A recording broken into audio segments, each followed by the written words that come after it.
بسم اللہ الرحمن الرحیم۔ باب الغضب فی الموعظۃ والتعلیم اذا رأى ما یکرہ۔ واعظ اور تعلیم میں جب کوئی ایسی بات دیکھے جو ناگوار ہو تو ناراض ہونے کا بیان۔ یعنی شیخ درس دے رہا ہے، درس فقہ، درس حدیث یا پند و موعظت کی باتیں کر رہا ہے، اور ایسی صورت میں کوئی تلمیذ یا کوئی سامع بے ضرورت سوال کر بیٹھے یا کوئی ایسا کام کرے جو ناگواری کا باعث ہو اور اس پر استاذ کو، واعظ کو غصہ آ جائے تو یہ ممکن ہے، اور شرعاً اس میں کوئی قباحت نہیں ہے۔ اس سلسلے میں سرکار علیہ الصلوۃ والسلام کی اس حدیث پاک سے، بلکہ اس باب کی احادیث نبویہ سے روشنی ملتی ہے۔ ابو مسعود انصاری رضی اللہ تعالیٰ عنہ، آپ کا نام عقبہ بن عمرو ہے، فرماتے ہیں کہ ایک شخص نے عرض کی، یا رسول اللہ، لا اکاد ادرک الصلاۃ مما یطول بنا فلاں۔ تطویل سے طولا یطول، تطویل دراز کرنا، یعنی یطول الصلاۃ بنا، میں نماز نہیں پاتا اس وجہ سے کہ فلاں نماز طویل کرتا ہے۔ یہاں پہ تھوڑی سی گفتگو ہے کہ جب نماز طویل ہوگی تو یہ تو نماز پانے کا سبب ہوگی، کہ کوئی لیٹ میں بھی آئے اور نماز طویل ہوگی تو نماز پا جائے گا، اور یہ کہتے ہیں کہ فلاں نماز طویل کرتا ہے اس لیے میں نماز نہیں پاتا، تو اس کا مطلب یہ ہے کہ فلاں کے نماز طویل کرنے کی وجہ سے میں نماز جماعت میں شریک نہیں ہوتا، کیونکہ یہ حدیث آگے آئے گی جہاں تفصیل ہوگی کہ حضرت معاذ بن جبل رضی اللہ تعالی عنہ کے بارے میں یہ شکایت ہوئی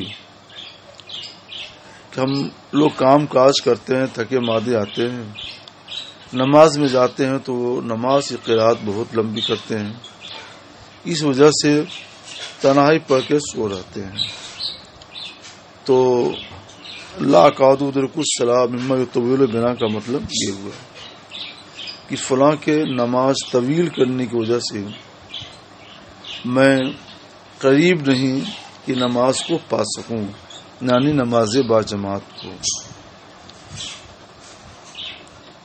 فما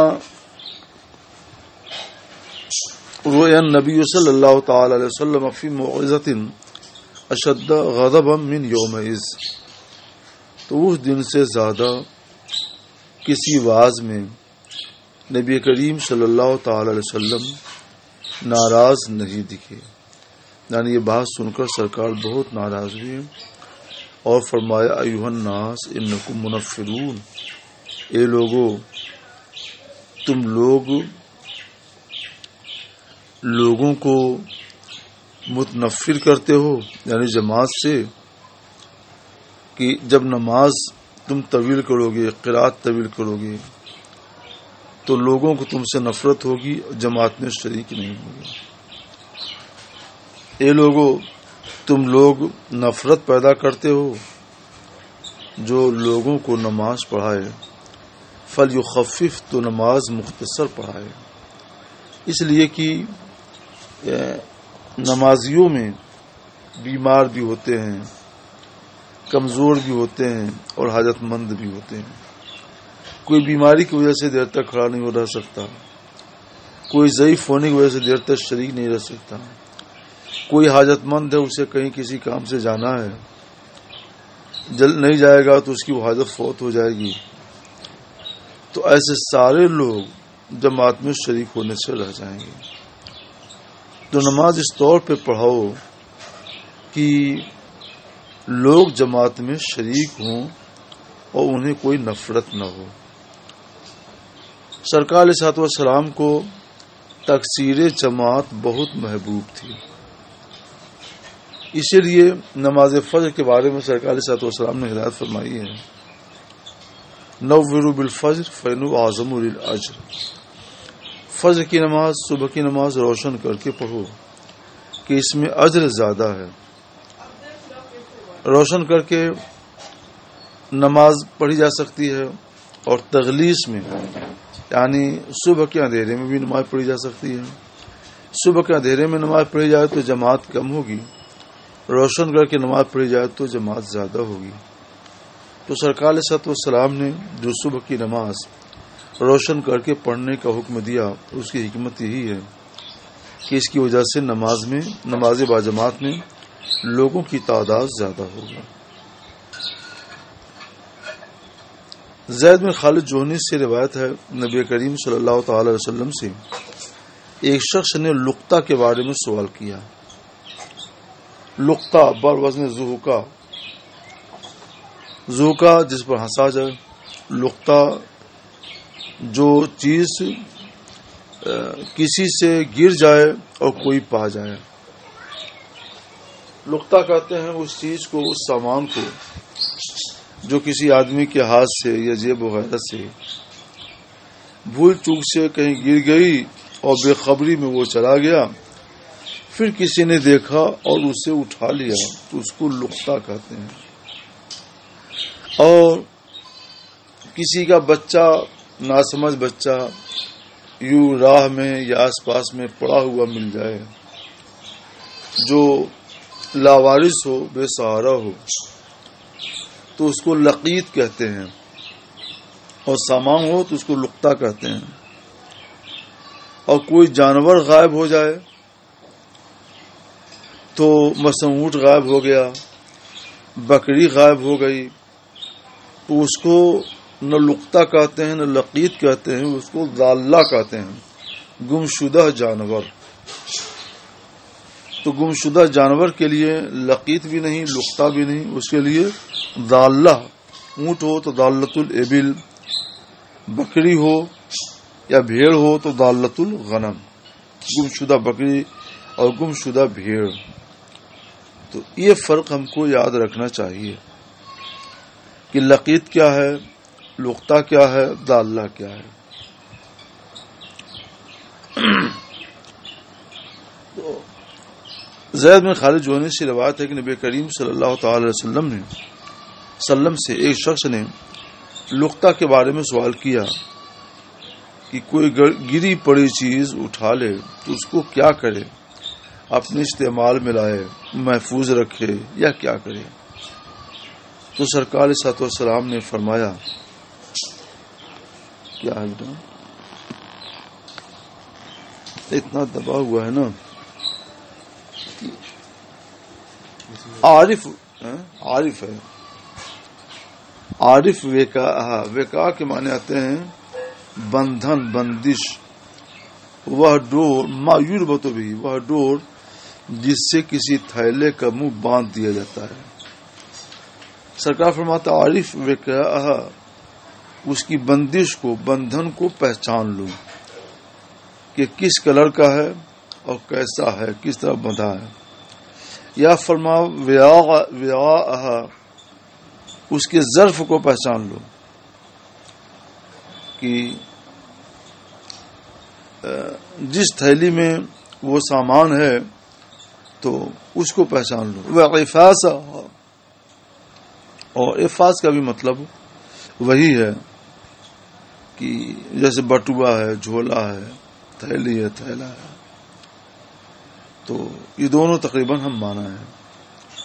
ثم عرفها سنتن، پھر سال بھر تک اس کی تشہیر کرو۔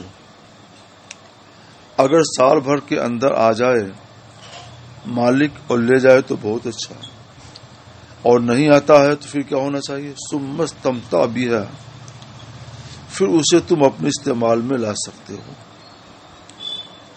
یعنی کھانے پینے کی چیز ہے تو کھا پی سکتے ہو، اور یا کوئی اور چیز ہے اور غریب ہو تو پہن سکتے ہو یا دوسرے کو صدقہ کر سکتے ہو.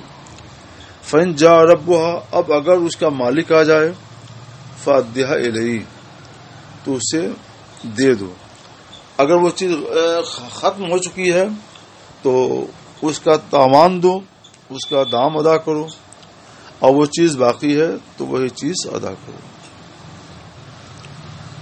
سال بھر تک تشہیر کا سرکار علیہ الصلوۃ والسلام نے حکم دیا ہے.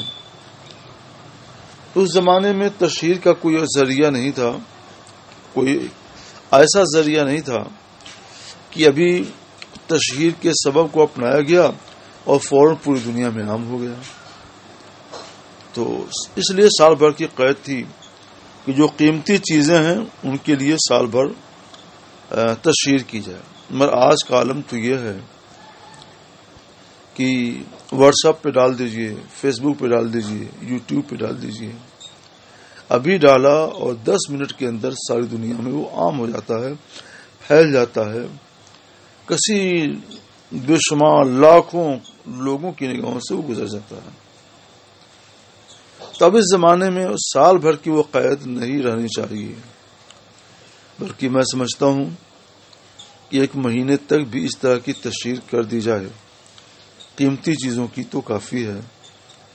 اور زیادہ قیمتی چیز نہ ہو، کم قیمت کی چیز ہو تو اس کے لیے 2 دن 4 دن کی تشہیر بھی کافی ہے. اور کچھ چیزیں تو ایسی ہیں کہ 1 آدھ دن کی تشہیر بھی کافی ہونی چاہیے جن کی قیمت کم ہوتی ہے. 1996 میں حج کے لیے گیا تھا. تو مدینہ شریف میں قیام تھا، غسل خانے میں غسل کے لیے گیا، غسل کر چکا تو میری نظر کمر کے ایک پٹے کی طرف گئی. پٹے کی کوئی بڑی قیمت تو نہیں ہوتی ہے، اس وقت اس کی قیمت زیادہ سے زیادہ 150 سے 200 کے اندر رہی ہوگی. میں نے سوچا چیک کر لینا چاہیے. دیکھا تو اس میں لمبی رقم تھی، ریال تھا، اس میں حاجی کا ٹکٹ بھی تھا، اور اسی میں اس حاجی کا پاسپورٹ بھی تھا. تو پاسپورٹ جس میں ویزا لگا ہوا ہے اور واپسی کا ہوائی جہاز کا ٹکٹ اور لمبی رقم ریال کی شکل میں سب موجود تھی.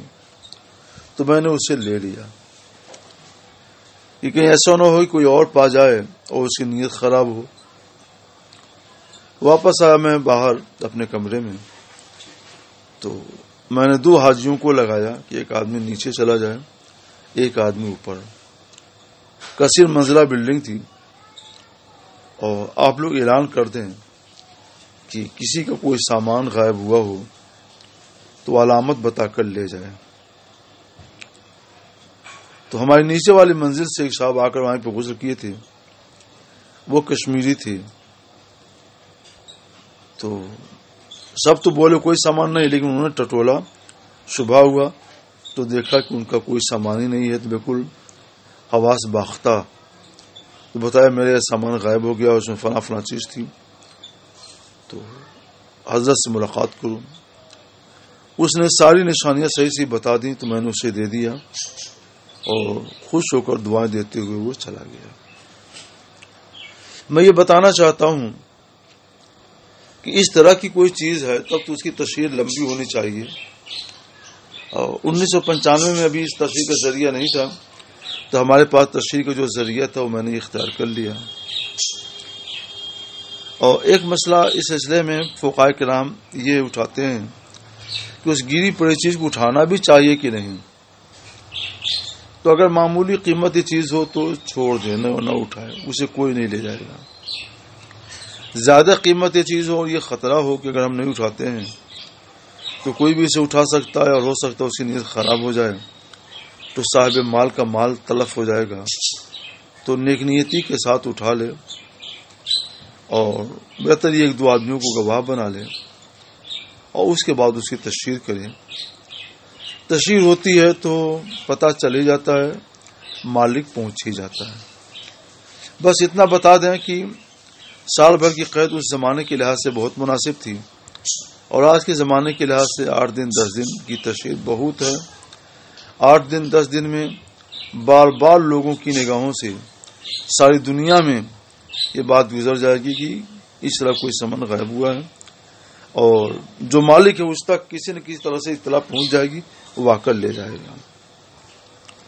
قال، سرکار نے جب یہ مسئلہ بتا دیا سائل کو، تو اس نے دوسرا سوال کیا، فضالت الابل، تو حضور گمشدہ اونٹ کا کیا حکم ہے؟ فضالت الابل کہا، اس کو مرتب کیا اسی نقطہ پر، فغضب، سرکار ناراض ہو گئے، یہاں تک کہ حتی مرت وجنتا، وجنتن کہتے ہیں رخسار کو، وجنتا دونوں رخسار کو، یہاں تک کہ آپ کے دونوں رخسار لال ہو گئے، سرخ ہو گئے، یا فرمایا شک راوی ہے کہ احمر وجہہ، سرکار کا روح اقدس سرخ ہو گیا۔ فقال، اور فرمایا کہ ما لک ولہا، تجھے اس کو پکڑنے سے کیا مطلب؟ موہا سقاؤہا، سقا کی جمع اسقیہ ہے، جمع الجمع ساقی ہے، مشکیزہ، اس کے ساتھ اس کا مشکیزہ ہے، وحذاؤہا، اور اس کا جوتا ہے۔ اونٹ کا جو پاؤں ہوتا ہے نا، تو اس کے پاؤں میں فاضل ایک کھال لگی رہتی ہے جو پھیل جاتی ہے اور موٹی کھال ہوتی ہے، اسی فاضل موٹی کھال کو جوتے سے تشبیہ دیا۔ سقا کہا، مشکیزہ ہے، اس کی سینے کے قریب گردن میں ایک جھول ہوتا ہے، تو اس میں جو پانی پیتا ہے تو کچھ تو پیٹ میں لے جاتا ہے، اور بہت سارا پانی اس میں وہ ذخیرہ بنا کر رکھ لیتا ہے کہ وقت ضرورت وہ پانی اس کے کام آئے گا۔ اسی کو سرکار نے سقاوا کہا کہ اس کا مشکیزہ اس کے ساتھ ہے کہ کئی کئی دن تک کا پانی اس میں وہ جمع کر لیتا ہے، اور نہیں پانی ملے گا تو بھی اس میں سے لے کر کے وہ پیتا رہے گا۔ اس کے ساتھ اس کا جوتا ہے، اس کو چلنے میں کوئی پریشانی نہیں، چلتا رہے گا۔ ترد الماء ورد یرد ورود، وہ پانی کے پاس آئے گا، یعنی پانی پی لے گا۔ وہ ترع الشجر، اور درخت کے پتے چل لے گا، درخت چل لے گا، درخت کے پتے چل لے گا۔ فذرھا، تو اسے چھوڑ دو یہاں تک کہ اس کا مالک اس سے ملے۔ سرکار کے ناراض ہونے کی وجہ یہ تھی کہ یہ سوال بے ضرورت تھا۔ گری پڑی چیز اپنی حفاظت خود نہیں کر سکتی ہے، تو اس کے لیے یہ ہے کہ اٹھا لو، قیمتی چیز ہے تو اس کی تشہیر کرو۔ اور دالت الابل جو ہے، یہ تو اپنی حفاظت خود کرنا جانتا ہے، اس کے پاس مشکیزہ ہے، چلنے کے لیے جوتا ہے، چرنے کے لیے درخت ہیں، کوئی کو پکڑنا چاہے گا تو اس سے اپنا کو بچا بھی لے گا، تو اس میں کیا نسبت ہے؟ تو اس سے جوڑ کر یہ سوال کرنا بلا وجہ کے لیے، وہ داللہ ہے، وہ لقطہ نہیں ہے۔ فضالت الغنم، تو پوچھا پھر تیسرا سوال کیا کہ گمشدہ بکری کا کیا حکم ہے؟ تو اونٹ کا تو معلوم ہو گیا، کیونکہ اونٹ کے پاس مشکیزہ بھی ہے، جوتا بھی ہے، درخت کے پتے بھی کاٹ کاٹ کر کھا لے گا، دریا پر جا کر پانی پی لے گا۔ بکری کیا کرے گی؟ بکری میں تو کوئی بات نہیں۔ یہ سوال بے ضرورت نہیں تھا، اس لیے سرکار علیہ الصلوۃ والسلام نے یہاں غضب کا اظہار نہیں فرمایا، ناراض نہیں ہوئی۔ تو حضور نے فرمایا، گمشدہ بکری تیرے لیے ہے، یا تیرے بھائی کے لیے، یا بھیڑیے کے لیے، یعنی تم کو لے لینا چاہیے، تم نہیں لوگے تو تمہارا کوئی بھائی لے لے گا، اور وہ بھی نہیں لے گا، احتیاط لے گا، تو تیسری صورت یہ کہ بھیڑیا اس کو پا جائے گا۔ تو اس لیے اس کو لے لینا چاہیے اور اس کی تشہیر کرنا چاہیے۔ ان حدیثوں سے یہ معلوم ہوا کہ درس کے دوران اگر کوئی ایسی بات پیش آ جائے جو باعث غضب ہو، اس لیے شیخ استاذ غضب میں آ جائے، خاص طور پر بے ضرورت سوال کی وجہ سے، تو یہ شرعاً جائز ہے۔ خود سائل کو بھی بے تکے اور بے ضرورت سوال سے بچنا چاہیے۔ یہاں سے یہ مسئلہ معلوم ہوا کہ بے ضرورت سوال کبھی نہیں کرنا چاہیے۔ ضرورت کا سوال کیا ہے؟ جس کی زندگی گزارنے میں ضرورت ہو، یا برزخ میں ضرورت ہو، یا قیامت کے دن ضرورت ہو، اور جس کی ضرورت نہ دنیاوی زندگی میں ہے، نہ برزخ میں ہے، اور نہ ہی آخرت میں ہے، تو وہی چیز بے ضرورت ہو جاتی ہے۔ ابو موسیٰ شریف فرماتے ہیں کہ نبی کریم صلی اللہ تعالی علیہ وسلم سے کچھ چیزوں کے بارے میں سوال ہوا جن کے بارے میں سوال سرکار کو ناگوار تھا، اور یہاں بھی ناگواری کا سبب وہی ہے کہ وہ سوالات بے حاجت تھے، بے ضرورت تھے۔ کبھی دیکھیے سوال بے ضرورت ہوتا ہے، اس لیے بھی تکلیف ہوتی ہے اور ناراضگی ہوتی ہے۔ کبھی سائل امتحان لینے کے لیے سوال کرتا ہے، تو اس لیے بھی ناراضگی ہوتی ہے کہ ہم اس لیے نہیں ہیں کہ ایک عام آدمی ہم سے امتحان لے۔ کبھی سوال اس لیے کوئی کرتا ہے کہ اس کے اندر سائل کا کوئی فساد اور فتنہ چھپا ہوا ہوتا ہے کہ اس کے جواب سے وہ کوئی فتنہ بھڑکا دے گا۔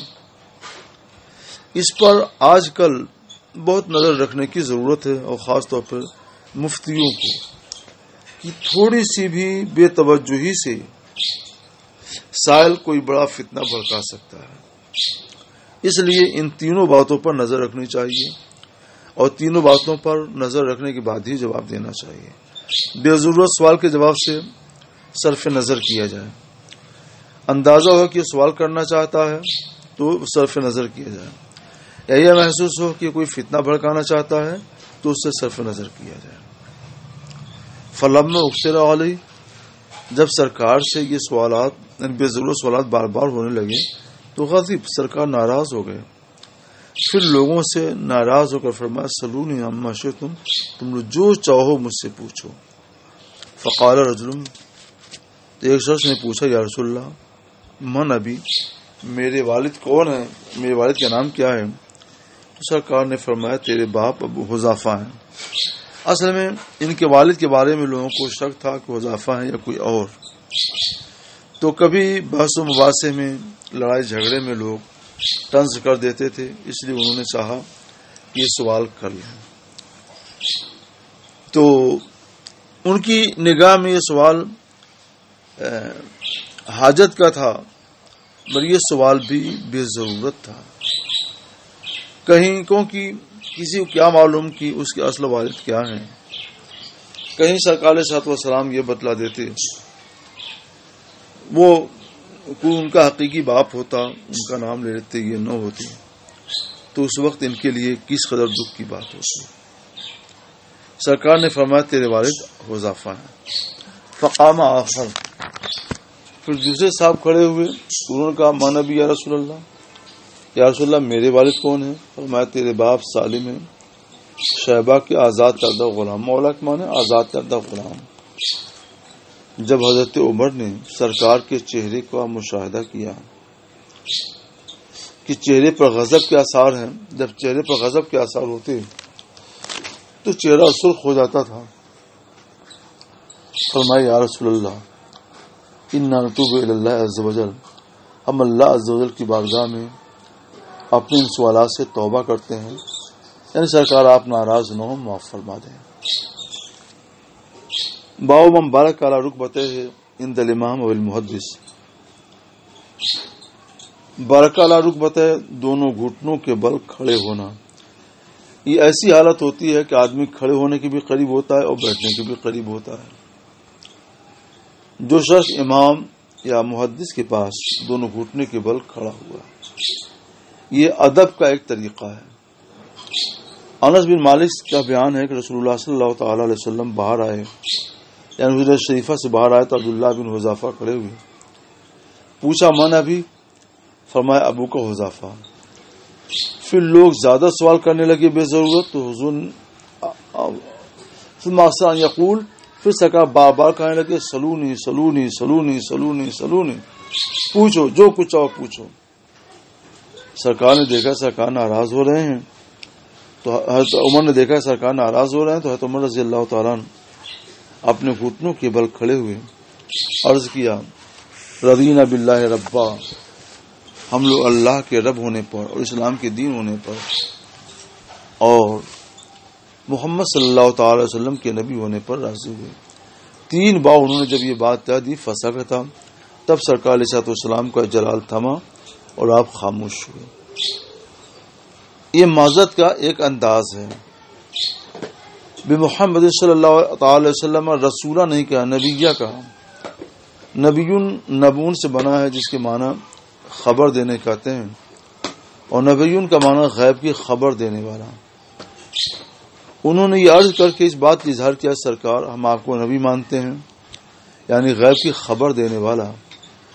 ہم دل سے اس کی تصدیق کرتے ہیں، ہم اس کی تصدیق کے لیے کوئی سوال جواب نہیں کرنا چاہتے۔ تب سرکار کا غصہ تھما۔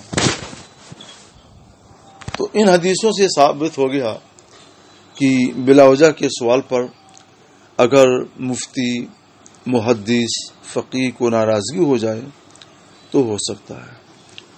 من اعاد الحدیث ثلاثا لیفہمہ، جس نے اپنی گفتگو یا حدیث کو 3 بار دہرایا تاکہ مخاطب کو سمجھا دے، تو یہ درست ہے۔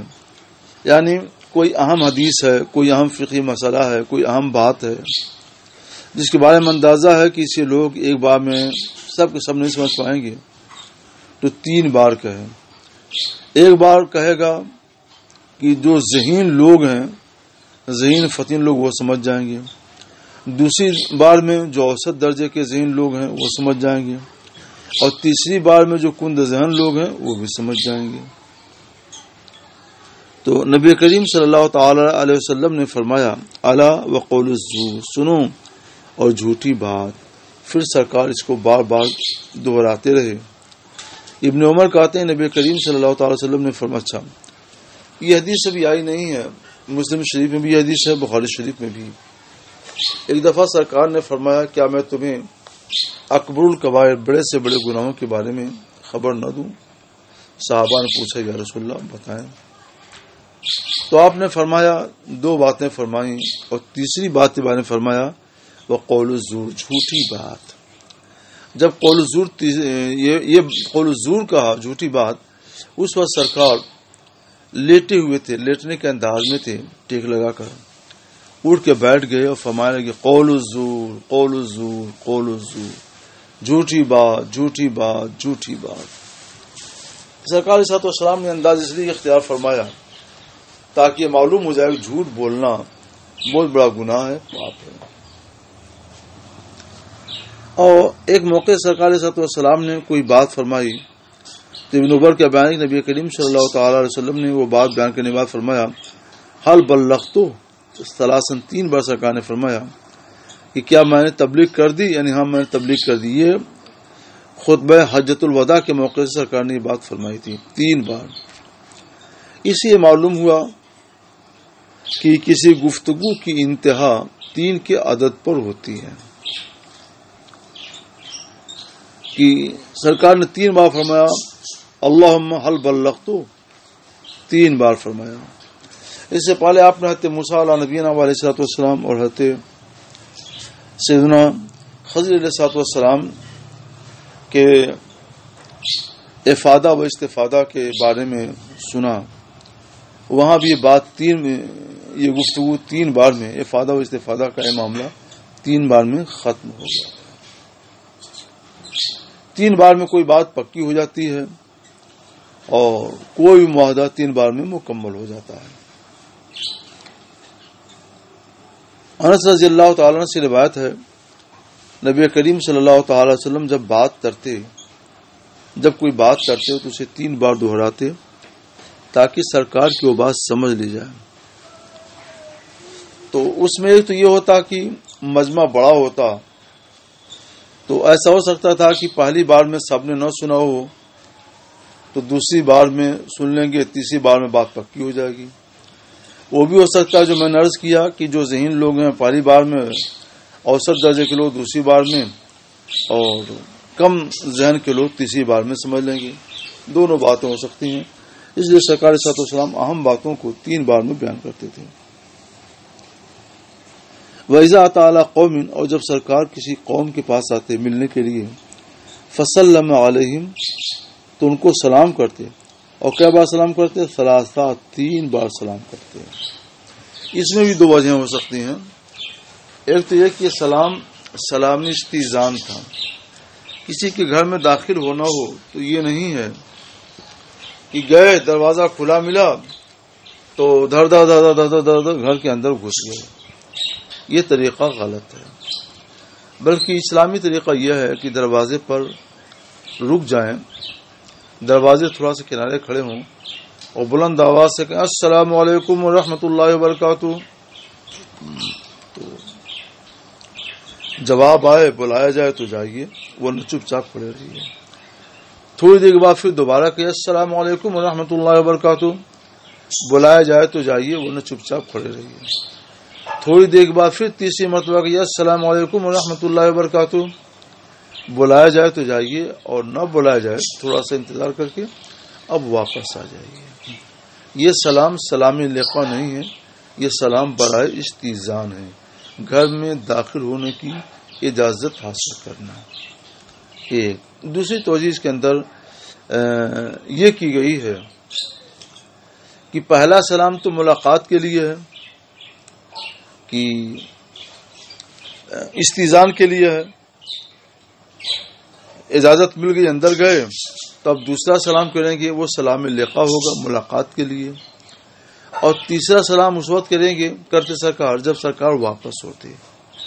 تو یہ صورت بھی درست ہے، دونوں کا احتمال ہے کہ پہلا سلام استئذان کے لیے، دوسرا سلام لقا و ملاقات کے لیے، اور تیسرا سلام واپسی کے وقت رخصت ہونے کے لیے۔ تو یہ دونوں توجیحات یہاں پہ بجا ہیں، دونوں کر سکتے ہیں۔ یہاں دیکھیے یہ حدیث اس سے کچھ پہلے گزر چکی ہے۔ عبداللہ بن عمرو بن عاص کہتے ہیں کہ رسول اللہ صلی اللہ تعالی علیہ وسلم ایک سفر میں ہم سے پیچھے رہ گئے، تو انہوں نے ہمیں اس حال میں پایا کہ ہم لوگ نماز میں لیٹ کر چکے تھے۔ وہ نماز عصر تھی، اس سے پہلے صلاۃ العصر کا لفظ نہیں آیا تھا۔ تو امام بخاری رحمۃ اللہ علیہ ایک ہی حدیث کو بار بار جب بیان کرتے ہیں تو کوئی نہ کوئی فائدہ اس میں ہوتا ہے۔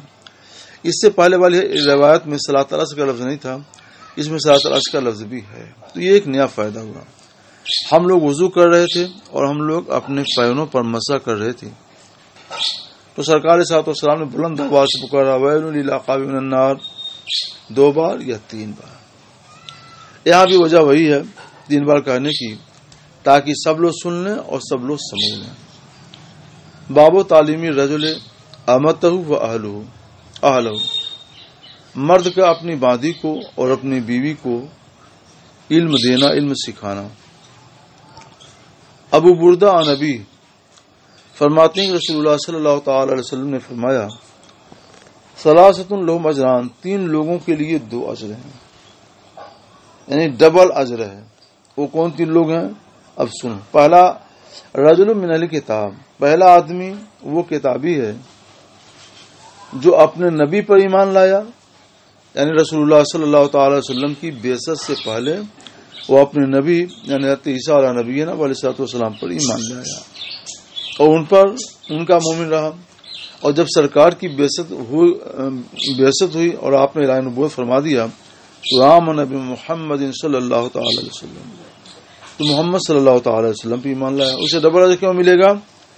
کہ جب اپنے نبی کی تعلیم ملی تو ان کے نبی اپنے نبی کی شریعت پر عمل کیا، اور جب محمد صلی اللہ تعالی وسلم کی شریعت پر عمل کا حکم آیا تو سرکار کی شریعت پر عمل کیا، تو ڈبل اجر اس کو ملے گا۔ ڈبل اجر کا مطلب کیا ہے؟ اس سے پہلے آپ پڑھ چکے ہیں کہ ہم لوگ کوئی عمل کرتے ہیں تو ایک عمل صالح کے بدلے میں کم سے کم 10 اور زیادہ سے زیادہ 700 یا اس سے زیادہ ثواب ملتا ہے۔ تو اب ان کو جہاں ہم کو 10 مل رہا ہے وہاں ان کو 20 ملے گا، جہاں ہم کو 100 مل رہا ہے وہاں ان کو 200 ملے گا، جہاں ہمیں 700 ملے گا وہاں ان کو 1400 ملے گا۔ یہ ہے ڈبل کا مطلب۔ دوسرا وہ عبد مملوک غلام، وہ غلام ہے جب وہ اللہ کا بھی حق ادا کرے اور اپنے آقاؤں کا حق بھی ادا کرے۔ اپنے آقاؤں کا حق ادا کرتا ہے اور جب نماز کے وقت آ جائے تو اللہ کا حق ادا کرے، نماز پڑھے، تو اسے بھی ڈبل اجر ملے گا کیونکہ اس کی مشقت دونی ہے۔ تیسرا وہ آدمی کانت اندو امتن، جس کے پاس کوئی باندی ہو، جس کے ساتھ یہ بستری کرتا ہو، اس نے اس کو اچھا ادب سکھایا، یعنی تعدیب کا معنی تعلیم و تربیت، اس نے اس کو اچھی تعلیم و تربیت دی، ادب تربیت دی تو اچھی تربیت دی، اور تعلیم دی تو اچھی تعلیم دی۔ ثم اعتقہ، پھر اس کو آزاد کر کے اس کے ساتھ نکاح کر لیا، تو اس کے لیے 2 اجر ہے۔ 2 اجر کیوں ہے؟ ایک تو اس وجہ سے کہ اس کی اچھی تعلیم و تربیت دیکھ کر اس کو آزاد کر دیا۔ آزاد کرنا یہ گویا اس کو زندگی دینا ہے، تو 1 اجر ملا۔ اور تزوج، اس کے ساتھ نکاح کر لیا تو اس نے اس کے مرتبے کو دوبالا نہیں بدرجہ بالا کر دیا، تو 1 اجر اس کو اس پر ملے گا۔ اصل میں وہ باندی جس کی حیثیت گھر میں ایک خادمہ کی تھی، جب آقا آزاد کر دیتا ہے تو اسے نئی انسانی زندگی مل جاتی ہے،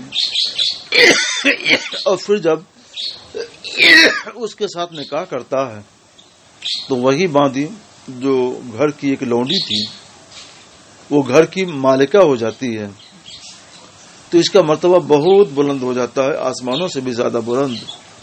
تو اس نے اس کو زندگی بھی دی اور بدرجہ بلند رتبہ بھی اس کو عطا کیا، اس لیے اللہ تعالیٰ اس کو دونا اجر عطا فرمائے گا، فلو اجران۔ پھر حضرت عامر نے کہا آتئی نہ کہا بغیر شیء، بغیر کسی معاوضے کے ہم نے تم کو اتنی اہم باتیں بتا دیں، اور فرمایا قد کان یرکب فیہا، کیا ہے، فیما دونہا الی المدینہ، اس سے مختصر حدیث کے لیے مدینے تک کا سفر کیا جاتا تھا، یعنی بات حدیث سے بھی مختصر ہوتی تھی، مگر لوگوں کو معلوم ہوتا ہے مدینہ جائیں گے تو ہمیں وہ حدیث مل جائے گی، تو مدینہ شریف کا دور دراز کا سفر کر کے آتے تھے مختصر حدیث کے لیے۔ اور تم گھر بیٹھے ہوئے ایک تفصیلی حدیث پاک ہے جس میں 3 طرح کے مسائل کا بیان ہے۔ میرے عزیز بچوں، ہم آپ کتنے خوش نصیب ہیں کہ ہمارے محدثین کرام نے احادیث کا ذخیرہ جمع کر کے رکھ دیا ہے، اور ہمارا کام صرف اتنا ہے کہ ہم پڑھیں اور پڑھائیں، سمجھیں سمجھائیں اور اس پر عمل کریں۔